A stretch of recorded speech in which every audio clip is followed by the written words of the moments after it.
Hello बच्चों, let's read this question. So this question says a system of three charges are placed as shown in the figure.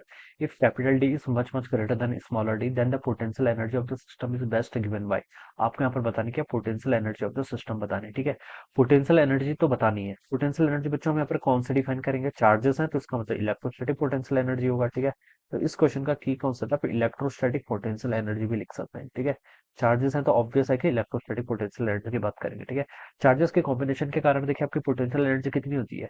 दो charges है Q1 Q2, ठीक है, और उनके बीच की सेपरेशन R है, तो पोटेंशियल एनर्जी होती है K Q1 Q2 by R के इक्वल, ठीक है। यहाँ पर देखिए आपके पास तीन चार्जेस है, ठीक है, इस तरीके से आपकी सिचुएशन है, ऑलराइट। यहाँ पर एक आपका प्लस क्यू चार्ज है, ठीक है, कैपिटल क्यू है ये बेसिकली। एक आपका माइनस क्यू चार्ज यहाँ पर रखा हुआ है, एक आपका प्लस क्यू चार्ज यहाँ पर रखा हुआ है, ठीक है। इनके बीच की ये आधी डिस्टेंस है, ठीक है। ये डिस्टेंस आपको कैपिटल डी के इक्वल क्वेश्चन में गिवन कर रखी है, ठीक है। ये डिस्टेंस आपको स्मॉल डी के इक्वल क्वेश्चन में से गिवन कर रखी है। अब बच्चों देखिए तीन चार्जेस हैं, तीन चार्जेस के कारण आपको कितने टर्म आएंगे? टोटल तीन आएंगे, ठीक है। 3C2 वाला फॉर्मूला यूज करके, ठीक है, एनसीआर में हमने पढ़ाया ना है, ठीक है। ये कितना होता है आपका? 3 का फैक्टोरियल डिवाइडेड बाय आपका 2 का फैक्टोरियल इंटू आपका 1 का फैक्टोरियल। उसको सॉल्व करेंगे तो 3 आंसर आ जाएगा, ठीक है। तो बेसिकली आपके तीन कॉम्बिनेशन बननी चाहिए। ये क्वेश्चन तो ईजी है, देखने से पता चल रहा है, लेकिन जहां पर बहुत सारे कॉम्बिनेशन आते हैं वहां पर ये फॉर्मूला काफी हेल्प करता है, ठीक है। अब बच्चों देखिए यहाँ पर हम पहले इस चार्ट को चलिए मैं 1 बोल देता हूँ, इसको 2 बोल देता हूँ, इसको मैं 3 बोल देता हूँ। पहले 1 और 2 को आपस में इंटरेक्ट कराइए तो देखिए कितना का पोटेंशियल एनर्जी होता है आपका K टाइम्स आपका electrostatic constant times Q1 Q2। Plus Q और माइनस Q को मल्टीप्लाई करूंगा तो आपको माइनस Q का स्क्वायर आ जाएगा, डिवाइडेड बाय इनके बीच की सेपरेशन कितनी? स्मॉल डी के इक्वल, ठीक है। ये पोटेंशियल एनर्जी की टर्म 1 और 2 के बीच में ही आ गई। अब 2 और 3 के बीच में देखिए बच्चों कितना होगा आपका के ई टाइम्स आपका, देखिए एक प्लस क्यू है, दूसरा आपका माइनस क्यू है, ठीक है। तो मैं यहाँ पर से ना मल्टीप्लाई का साइन हटा के यहाँ पर आपको ऐसे लिख लेता हूँ के स्मॉल की और एक माइनस साइन को मैं आगे लेके आ गया, ठीक है, डिवाइडेड बाय इन दोनों के बीच की सेपरेशन है 2 और 3 के बीच की। बच्चों ये डी है तो ये डिस्टेंस आपकी डी/2 होनी चाहिए, ठीक है। और ये आपकी टोटल कैपिटल डी थी तो कैपिटल डी माइनस आपका स्मॉल डी/2 के इक्वल हो जाएगा। ये आ जाएगा, ठीक है। तीसरी टर्म में देखें 2 और 3 को इंटरेक्ट कर लिया, अब 1 और 3 में आइए। 1 और 3 में देखें तो एक प्लस क्यू है, दूसरा भी प्लस क्यू है, ठीक है। एक आपका स्मॉल क्यू है लेकिन दूसरा आपका क्या है? कैपिटल क्यू है। डिवाइडेड बाय सेपरेशन देखिए कितनी होगी? डी प्लस डी/2 के इक्वल, कैपिटल डी प्लस आपका स्मॉल डी/2 के इक्वल, ये आ जाएगा, alright. This will be the potential energy, ये आपके सिस्टम की नेट पोटेंशियल एनर्जी होगी, ठीक है। इसको देखिए बच्चा आप यहाँ से सॉल्व करेंगे तो ऑप्शन देख के देख रहा है कि के ई को तो सबने कॉमन कर रखा है, तो चलिए मैंने भी कर लिया।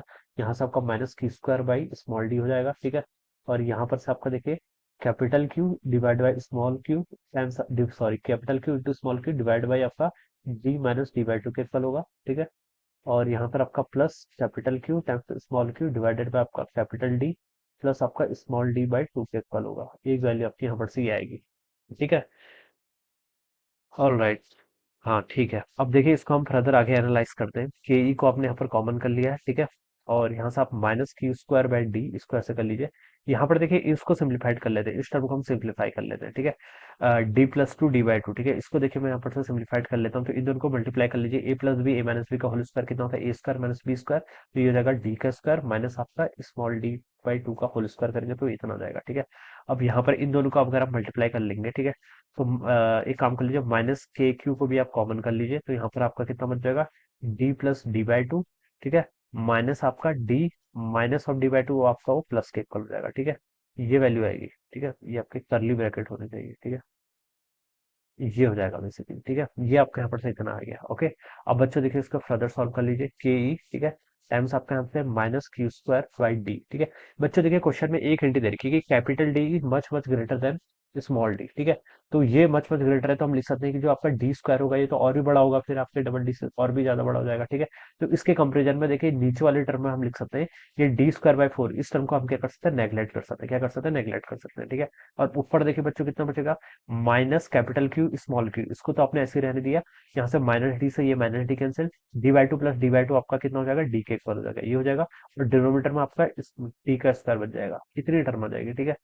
इसको देखिए अगर मैं ओपन करूँ हो जाएगा आपका 1/4 पाई एप्सिलॉन नॉट, ठीक है। और पहली में तो आ रहा है आपका minus Q square divided by small D, ठीक है। और यहाँ पर आपका आ रहा है minus Q capital Q D divided by D का स्क्वायर। ये आंसर आना चाहिए बच्चों फिर तो, ठीक है। 1/4 minus Q square by D, और ये आपका देखिए इससे मैच कर रहा है, बी ऑप्शन से मैच कर रहा है, किससे? बी ऑप्शन से, ठीक है, बी ऑप्शन से मैच कर रहा है। डी में आपका 2 का फैक्टर एक्स्ट्रा आ रहा है इसलिए ये नहीं होगा। तो बी ऑप्शन इसका क्या होना चाहिए बच्चों? Right answer. तो आप क्या लिख सकते हैं? Option B would be correct answer of this question, alright. So I hope you are understood this concept. All the best and thank you so much.